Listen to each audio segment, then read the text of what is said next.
अस्सलाम वालेकुम। एक बार फिर से खुशामदीद हमारे चैनल इनसाइड विद इसरा पर। जैसा कि आज का जो टॉपिक है हमारा वो है क्यूब एंड क्यूब रूट। और इससे पहले मैं वीडियोस बना चुकी हूँ about square and square root, और उसके अलावा भी बहुत से वीडियोस जो कि हमारी टेस्ट से रिलेटेड है और कुछ बेसिक टॉपिक्स हैं, कुछ एडवांस लेवल तक है। मतलब कि वही टॉपिक्स लिए हैं मैंने जो ज़्यादातर लोगों को नहीं आते, ज़्यादातर स्टूडेंट्स को नहीं आते और डिफ़िकल्टी करते। तो जो हमारे चैनल पे न्यू है वो चैनल को लाइक करें, सब्सक्राइब करें और वीडियोस पर मतलब कमेंट्स किया करें ताकि आपको वीडियोस कैसी लग रही हैं करके बताएं, और जो आपको टॉपिक मुश्किल लग रहा है वो हमें बताएं ताकि हम उस पर न्यू वीडियोस बनाएं। तो टाइम को ज़ाया ना करते हुए आते हैं अपने टॉपिक की तरफ। आज का जो हमारा टॉपिक है वो क्यूब एंड क्यूब रूट है, आपको सामने नजर आ रहा होगा बिल्कुल। तो जैसा कि इससे पहले जो वीडियो बनाई मैंने स्क्वायर एंड स्क्वायर रूट के बारे में, तो square and cube both are the different. Square shows a 2 and cube shows a 3। तो 3 एंड 2 में काफी डिफरेंस होता है, आप लोगों को पता है। तो अक्सर ये चीजें यूज हो रही होती हैं और बच्चे उलझ जाते हैं क्यूब के बारे में और क्यूब रूट के बारे में और स्क्वायर के बारे में, स्क्वायर रूट के बारे में। तो ये सारी चीजें क्लियर करवा चुकी हूँ मैं, ठीक है। तो आज का जो हमारा टॉपिक है वो है क्यूब के बारे में। तो क्यूब है क्या? सबसे पहले तो आपको देखना है क्यूब क्या है, ठीक है। अच्छा, सामने मैंने आपको ना ये सर्किल शेप बनाया हुआ है कि आज आपको जो पढ़ाने वाली हूँ मैं, तो वो क्या पढ़ने आपको 5 से लेकर 125 तक का रास्ता और 125 से 5 तक का जो रास्ता है कंप्लीट। यहाँ से जो लेके 125 तक है वो है क्यूब, 125 से 5 तक है वो है क्यूब। ये जो चीजें हैं ना आपको आज ये पढ़ने। कोई इतना बड़ा कोई लेक्चर नहीं हो रहा, कुछ चंद मिनट्स का ही होगा, लेकिन ये है कि बहुत इंटरेस्टिंग है। मैंने कुछ एग्जांपल्स भी रखे हैं ताकि आपको आसानी हो समझने में, आपको प्रैक्टिस करने में। और हाँ, आप ना मतलब कि आपके पास जो बुक्स हैं, जो डिफरेंट बुक्स हैं, सिंटेक्स है, पंजाब है और डिफरेंट क्लास जो यूज होती है अक्सर प्राइवेट स्कूल्स में यूज होती है, ऑक्सफर्ड हो गई, रेबर हो गई, और उसके अलावा क्या कहते हैं जो भी हैं आपके पास बुक्स, तो आपने वहां पर देखा होगा एक्सरसाइजेज होते हैं, आप वहां से सॉल्व किया करें। अगर मेरा ये लेक्चर देख रहे हैं उसके बाद आप वो वहां पर आपने सॉल्व किया करें खुद से, और फिर आप देखें क्या मेरी जो ट्रिक्स बताई हुई हैं, क्या जो मैं मेथड बताती हूँ क्या वो काम कर रहा है नहीं कर रहा, और जो डिफिकल्टी होती है वो बताया करें ताकि हमें थोड़ा हो ना आइडिया कि आप लोगों को कितना समझ आ रहा है। ठीक है जी। तो आते हैं अपने टॉपिक की तरफ, वो है हमारे पास क्यूब। तो सबसे पहले डेफिनेशन की तरफ। रोजाना की तरह डेफिनेशन हमारी साथ नहीं छोड़ती हमारा, क्योंकि डेफिनेशन के बगैर अधूरा है काम। अच्छा, नोट्स बनाते जाएं आप लोग ताकि आपको आसानी हो समझने में आगे में, ठीक है। तो पहला आपके पास क्या है? क्यूब। क्यूब क्या है? कहते हैं क्यूब है when a number is multiplied by itself. क्या कर रहा है? नंबर मल्टीप्लाइड कर रहा है उसके इटसेल्फ, खुद के साथ ही। कितनी time? 3 times. The product is called the cube of that number. अगर कोई नंबर अपने ही आप से 3 बार मल्टीप्लाई कर रहा है और जिसका प्रोडक्ट है यानी कि इसकी मल्टीप्लिकेशन करने के बाद जो नंबर है वो आपके पास क्या आ रहा है? क्यूब आ रहा है। वो किस तरह से क्यूब आ रहा है वो देखते हैं। यहाँ देखें, यहाँ मैं कुछ मिसालें लिखी हुई हैं। 5 का पावर 3, 8 का पावर 3, 8 3। अगर मैं कह दूं उसको, मैं ऐसे लिख दूं 5 के बाद 3 है ना, तो 5 को 3 बार लिखना है, तो कितना आंसर आएगा? कैसे पढ़ेंगे? 5 5 25, 25 को 5 टाइम पढ़ा 125। सिंपल था। दूसरा देख लेते। 8 को 3 टाइम पढ़ना है। 8 मल्टीप्लाई बाय 8 मल्टीप्लाई बाय 8। 8 को 8 टाइम पढ़ा 64, 64 को 8 टाइम पढ़ने से आता है 512, 512। सही है जी। इसी तरह से 13 को पढ़ लेते। 13 को मल्टीप्लाई कितने टाइम? 3 टाइम पढ़ेंगे, और जो आंसर आएगा आपके पास कितना आ जाएगा? 2197। ठीक है, ये आपके पास चंद आंसर्स आ गए। अब आपने क्या समझा? आपने डेफिनेशन के हिसाब से अपने एग्जाम्पल को सॉल्व किया। आपने देखा वेन अ नंबर, जो नंबर है मल्टीप्लाइड बाय इटसेल्फ, मल्टीप्लाइड करे अपने ही आप से कितने time? 3 time, 1 2 3, 3 times. The product is called, जो इसका प्रोडक्ट है वो क्या कहलाया जाएगा? क्यूब। तो हम क्या कह सकते हैं? 1 to 5 क्या क्या है? क्यूब है। किस चीज का क्यूब है? 5 का। ये जो है आपके पास, ये जो है वो किस चीज का क्यूब है? ये क्यूब है किसका? Cube of 5। ये क्यूब किसका है? Cube of 8। इस तरह से आपको बताना है। तो ये तो समझ आ रहा होगा, क्यूब तो समझ आ गया होगा। अब आते हैं कि कुछ पॉइंट्स की तरफ कि किस तरह के नंबर या किस टाइप्स के नंबर जो है आपके पास क्यूब होते हैं वो आखिर में क्या कहलाते हैं। देखें, कह रहे हैं कि cube of a positive integers, अगर पॉजिटिव इंटीजर क्यूब किया जाए, क्यूब ऑफ नेगेटिव इंटीजर्स, अगर नेगेटिव का इंटीजर किया वो किया जाए क्यूब किया जाए, क्यूब ऑफ फ्रैक्शन, फ्रैक्शन का क्यूब किया जाए, ये cube of decimal number, decimal number का क्यूब किया जाए। ये कुछ टाइप्स है, तो आगे वन बाय वन हम जो कंप्लीट करते हैं उसके बाद आगे चलेंगे अपने एक्सरसाइज की तरफ। अच्छा जी, पहला है क्यूब ऑफ पॉजिटिव इंटीजर।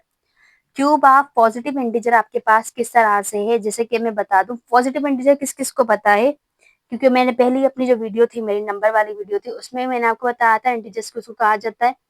और उसके अलावा अक्सर मेरे जो लेक्चर्स है उसमें मैं बार बार इंटीजर्स का जिक्र कर रही होती हूँ कुछ नंबर्स के बारे में। तो पॉजिटिव इंटीजर्स वो होते हैं जो सारे नंबर्स है हमारे पास, ठीक है। अगर मैं कह दूं सिंपल, अगर मैं कह दूं 2 है हमारे पास, 2 से क्या है, पॉजिटिव इंटीजर है। और माइनस का 3 क्या है, यहाँ पे नेगेटिव इंटीजर्स है। तो पॉजिटिव और नेगेटिव इंटीजर्स में क्या फर्क होता है, पॉजिटिव इंटीजर्स यही कि अगर आपके पास माइनस की निशानी आ रही है या नेगेटिव निशानी आ रही है तो आप क्या कहेंगे, वो इंटीजर्स क्या आपके पास नेगेटिव का है, और ये पॉजिटिव का आएगा तो पॉजिटिव का। फॉर सपोज मैं कहूँ 2 को पढ़ते, 2 का टेबल 3 टाइम, तो आप क्या कहोगे, 2 को मल्टीप्लाई कितने बार करोगे। अब देखें एक चीज, अच्छा मैं कवर करवा दूं आपको, पॉजिटिव का क्यूब पॉजिटिव ही आता है, आपको पता है पॉजिटिव को कितनी बार ही मल्टीप्लाई कर लो पॉजिटिव के साथ। अब देखो positive multiply by positive multiply by positive, कितनी टाइम करना था, 1 2 3 time, plus into plus plus, plus into plus plus, तो आंसर विल कम प्लस। तो आपके पास जो इसका आंसर आएगा 2 2 से 4 4 टू द 8, तो 8 जो है वो किस चीज का है, वो प्लस का है। तो आप कह सकते हैं जो इसका आंसर क्या आने वाला है, वो हमेशा वो हमेशा आपके पास किसका आएगा, प्लस का आएगा। अच्छा, ये चीज है ना बताने की, इसलिए मैंने ये यहाँ पे लिखी है, मैं आपको इसलिए क्लियर करवा रही हूँ चीजें, क्योंकि अक्सर बच्चे, अक्सर स्टूडेंट्स जो होते हैं वो उलझ जाते हैं इन चीजों में कि किस तरीके से हम करें, अगर क्यूब आ रहा है तो हमारा नेगेटिव क्यों आ रहा है, अक्सर उलझ जाते हैं। तो इस चीज में नहीं उलझेंगे आई होप। तो आपको निशानियों को मल्टीप्लिकेशन करनी आनी चाहिए कि किस तरह से हमारे पास हो रहा है, तो यहाँ मैं सिखाते जा रही हूँ आपको। ये क्लियर हो गया आप लोगों का, ठीक है। सेकंड क्या है, cube of a negative integer. अब अगर हम देखें क्यूब अगर हम करें किस चीज का, नेगेटिव इंटीजर करें, तो क्या हमारे पास आंसर नेगेटिव उसमें आएगा या नहीं, या हमारे पास पॉजिटिव ही आएगा वो, तो वो चीजें हमारे पास क्लियर होनी चाहिए। तो आते हैं अपने नेक्स्ट की तरफ, ये रहा क्यूब ऑफ नेगेटिव इंटीजर। आप क्यूब कर रहे हैं, किस चीज कर रहे हैं, आप लोग क्यूब कर रहे हैं नेगेटिव इंटीजर्स का, ठीक है जी। तो अब किस तरह से करेंगे हम लोग बताऊं मैं आपको, ओके। अगर मैं फॉर सपोज एक नंबर लेती हूँ 30, सही है, 30 लेती हूँ, लेकिन किस चीज का, नेगेटिव का, माइनस का, क्योंकि बात किसकी हो रही है, नेगेटिव इंटीजर की हो, तो -30 इज अ नेगेटिव इंटीजर।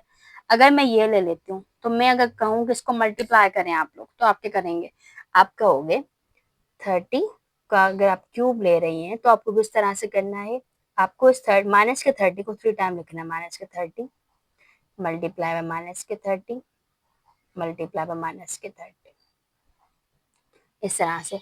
अगर निशाने का मसला हो रहा है तो आप इसको ब्रैकेट में कर लें, ठीक है जी। अच्छा, अब जो बात मैं करने वाली हूँ उसको गौर से सुने। अब मैंने आपको कल भी समझाया था कि माइनस को मल्टीप्लाई माइनस से करते हैं तो आंसर क्या आता है, प्लस। प्लस को मल्टीप्लाई प्लस से करते हैं तो आंसर कितना आता है, प्लस। अगर ये दो निशानी चेंज हो जाए तो हमारे पास माइनस, और अगर इस तरह से मल्टीप्लाई करें इसके साथ तो माइनस। ये चीज याद रखिएगा, ये याद रखेंगे सारी चीज सॉल्व हो जाएंगी, ओके। अब यहाँ पे दो निशानी को पहले एक साथ 3 का नहीं कर सकते, पहले 2 करेंगे, माइनस इंटू माइनस, आपको माइनस इंटू माइनस प्लस, कितना आ रहा है, प्लस आ रहा है, तो इन दोनों का क्या आ गया, प्लस आ गया। अब ये जो प्लस है, प्लस को माइनस साथ करो, plus into minus, plus into minus minus, तो आंसर किस में आना चाहिए, माइनस में। अब देखते हैं, 3 3 जा 9, 9 3 27, यानी कि आपके पास आ गया, देखो 3 को 3 टाइम पड़ा 9, 9 को 3 टाइम पड़ा 27 आ गया, और कितने जीरो आपके पास, 3 जीरो। बिल्कुल आसानी से हो सकता है, कोई इतनी वो मल्टीप्लाई करने की जरूरत है ही नहीं, आसानी से हो गया बिल्कुल। अच्छा, अब वो किस चीज का आएगा, माइनस का, क्यों, क्योंकि minus into minus plus, plus into minus plus into minus minus, तो आपका आंसर किस में आएगा? माइनस का। तो ये बताने का मकसद था कि पॉजिटिव इंटीजर का आंसर पॉजिटिव में आता है, नेगेटिव इंटीजर का आंसर हमेशा नेगेटिव में आता है, भले वो आप क्या कहते हैं क्यूब में क्यूब की बात करें, अगर स्क्वायर की बात करेंगे तो पॉजिटिव में आएगा, क्योंकि वहां पे दो चीजें होती है। लेकिन जब थ्री की बात हो यानी ऑड उसमें आ रहा हो तो आपका हमेशा किस में आ जाएगा? नेगेटिव में आ जाएगा। अगर मैं कह दूं यहाँ तो चलो क्यूब की बात हो रही है, फॉर सपोज मैं कहूँ 2 का पावर है, माइनस है 2 का और पावर 5 है, सही है, पावर है 5 इसका, तो अब आप करके दिखाएं मुझे, तो आप कहोगे कि माइनस का 2 मल्टीप्लाई बाय माइनस का 2, ठीक है, मल्टीप्लाई बाय माइनस का 2, और इस तरह से आप क्या करेंगे? मल्टीप्लाई बाय माइनस का 2 और दोबारा से मल्टीप्लाई माइनस का 2। अब देखें, अब आप यहाँ देखें, सही है, क्या करेंगे? एक minute, 2 to the 4, 4 to the 8, 8 to the 16, 16 to the 32, 32 answer आ रहा है। अब माइनस के निशाने का देखना है आपको, minus into minus plus, plus into minus minus, minus into minus plus, plus into minus minus, तो आंसर विल बिकम माइनस। समझ आ गया? तो मतलब ऑड नंबर जब भी हम लेंगे तो किस जगह वैल्यू कौन सी आ जाएगी? माइनस की आएगी, लेकिन क्यूब के अंदर, मतलब कि अगर ऑड नंबर ले रहे तो यहाँ पे cube is a odd number. ठीक है, ये क्लियर हो गया होगा। ओके, उसके बाद आते हैं फ्रैक्शन के फॉर्म में। अब फ्रैक्शन के फॉर्म में किस तरह से हम लोग कर रहे हैं, तो फ्रैक्शन का देखते हैं आप लोग। देखें यहाँ पर, फॉर सपोज अगर मैं ले लूँ कि 6, क्या ले लूँ? 6 डिवाइडेड बाय 11, और यहाँ पे 3 इस पे लगाऊं, इस पे भी 3 लगाऊं, तो आपको पता है इसको भी 3 टाइम लिखना है, इसको भी 3 टाइम लिखना है, तो हम इस तरह से लिख सकते हैं, बिल्कुल इस तरह से लिखेंगे। 6 इज 36, 36 को 6 टाइम लिखेंगे तो आपके पास आंसर आ जाएगा 216, ठीक है। और अगर 11 को 11 से करेंगे, उसके बाद अगेन 11 से करेंगे, तो आपके पास आंसर कितना आएगा? 1331, सही है, ये एक बार आंसर आ गया। अच्छा, मल्टीप्लाई मैं खुद नहीं करके दिखा रही, क्योंकि मल्टीप्लाई को इतनी बड़ी चीज तो है ना जो नहीं है, आप लोगों का होशियार है, आप लोगों को आ रही होगी सारी चीजें, तो इसलिए नहीं कर रही, लेकिन इजी है बिल्कुल। अब 6 से 36 मल्टीप्लाई करें, जो आपके पास आंसर आ रहा है ये क्या हो गया? आपका फ्रैक्शन के फॉर्म में क्यूब फाइंड हो गया, बस इतना था, ठीक है। हम यहाँ पे क्यूब की बात करें, अभी तो क्यूब रूट की बात लेता है, ठीक है, बोलेदा से। अब लास्ट वाला कौन सा है? Cube of a decimal number. आपको डेसिमल नंबर में किस तरह से फाइंड करना है? फॉर सपोज मैं ले लूँ कोई टेबल, जैसे कि नंबर ले लेती हूँ 4, 2.43, क्या करूँ? 2.43 का आंसर, ठीक है। अब आपने क्या करना है? इसको 3 टाइम लिखना है, 2.4 मल्टीप्लाई, ठीक है, मल्टीप्लाई 2.4 मल्टीप्लाई 2.4, इसका आंसर क्या आएगा? अब मैंने सारा कैलकुलेट किया हुआ है, तो इसका आंसर आ रहा है 3.824, सही है। आप खुद से करके देखिएगा, इसका आंसर यही आएगा। अच्छा, ये आपको जो बताने का मकसद है, यही बताने का मकसद है कि आपके पास जिस चीज में नंबर आ रहा है, अगर पॉजिटिव आ रहा है तो पॉजिटिव आएगा, नेगेटिव आ रहा है तो नेगेटिव आएगा, ठीक है। अगर फ्रैक्शन के फॉर्म में आ रहा है तो फ्रैक्शन के फॉर्म में लिखेंगे, अगर डेसिमल के फॉर्म में आ रहा है तो डेसिमल फॉर्म में लिखना है। ऐसा नहीं कि डेसिमल कन्वर्ट कर दो फ्रैक्शन में, या फ्रैक्शन को डेसिमल में कन्वर्ट कर दो, इस तरह से नहीं होता। जब बात जिस चीज की बात हो रही है, फ्रैक्शन की बात हो रही है, तो फ्रैक्शन फॉर्म में आएगा, डेसिमल की बात हो रही है तो डेसिमल फॉर्म में आएगा, आप कुछ भी चेंजिंग करने की जरूरत है ही नहीं, ठीक है। समझ आ गया होगा। तो चलते हैं अपने टॉपिक की तरफ। दूसरा टॉपिक है हमारा, वो है क्या? Square root. तो स्क्वायर रूट के बारे में समझते हैं थोड़ा।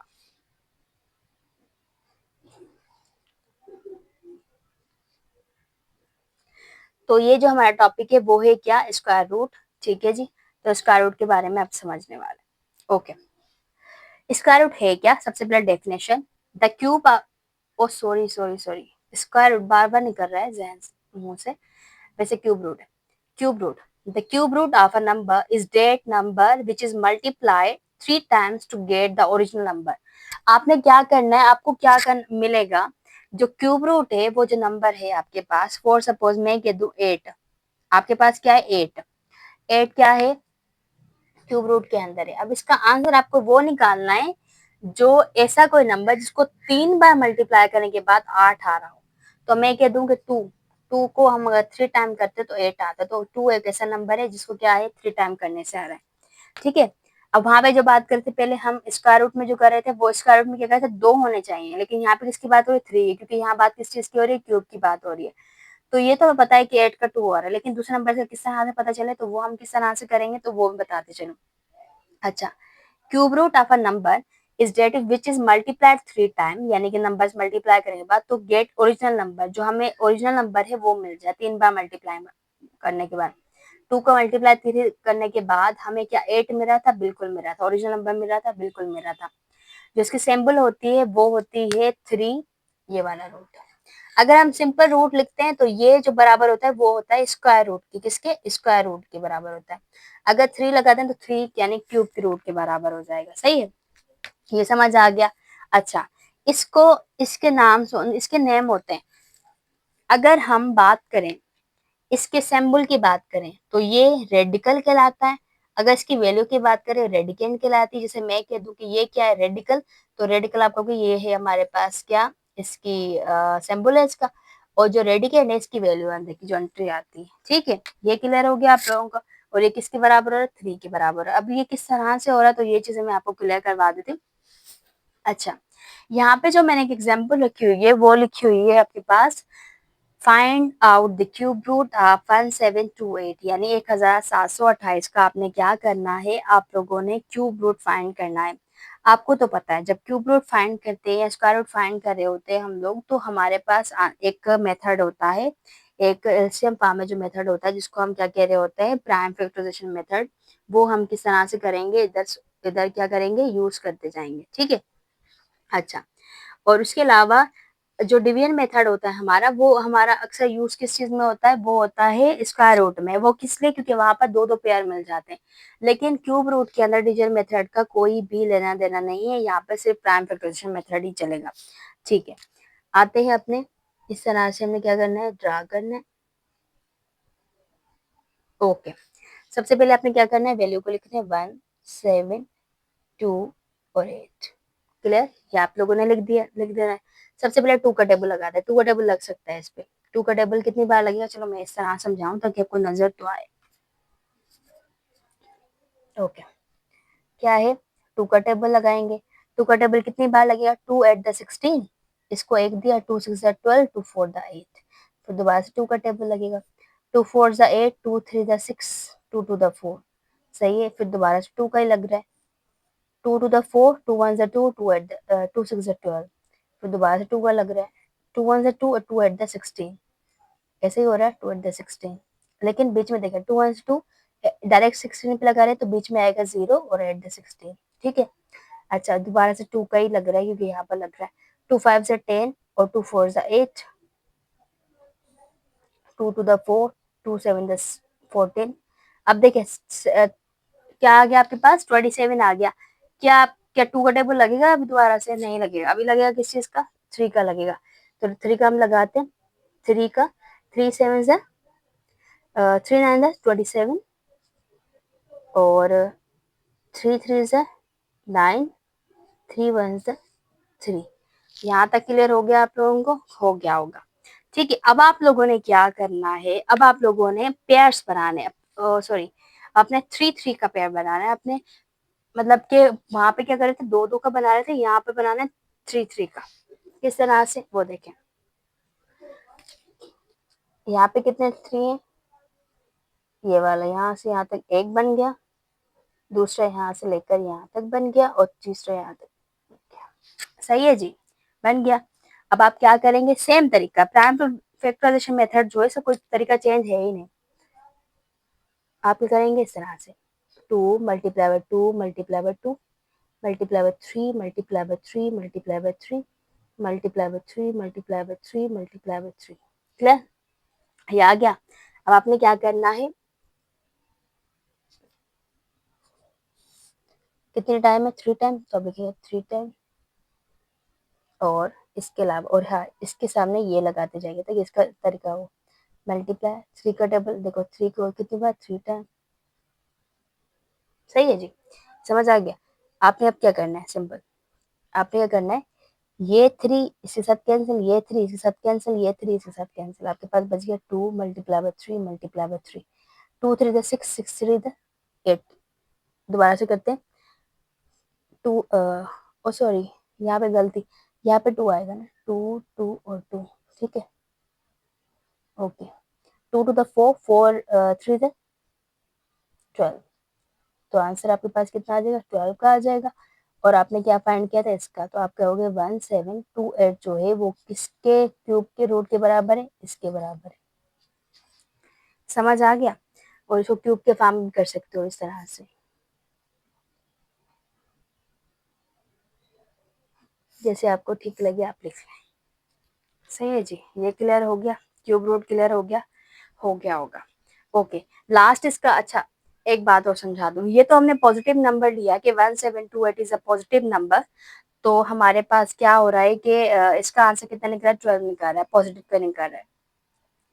अगर मैं कह दूं कि मैं नंबर कौन सा ले लूं, मैं अगर नेगेटिव का नंबर ले लेती हूँ, फॉर सपोज अगर मैंने कोई नेगेटिव नंबर ले लिया, तो क्या उसका आंसर नेगेटिव में ही आएगा? तो इसको भी हम एक दफा देख लेते हैं, ठीक है? तो आते हैं अपने सेकेंड उसकी तरफ। यहाँ देखें, आपके पास वैल्यू है -10648। क्या है आपके पास वैल्यू? -10648। आपके पास एक वैल्यू है, इसको आपने क्या करना है? दोबारा से प्राइम फैक्टराइजेशन मेथड से थ्रो सॉल्व करना है। तो इस तरह से करेंगे। अच्छा, माइनस है कुछ भी, आपने इसको करना किस तरह से बता देती हूँ मैं। क्यूब रूट जब भी माइनस के फॉर्म में आता है इंटीजर, तो आंसर माइनस का ही होता है, ये तो आपको पता ही है, ठीक है?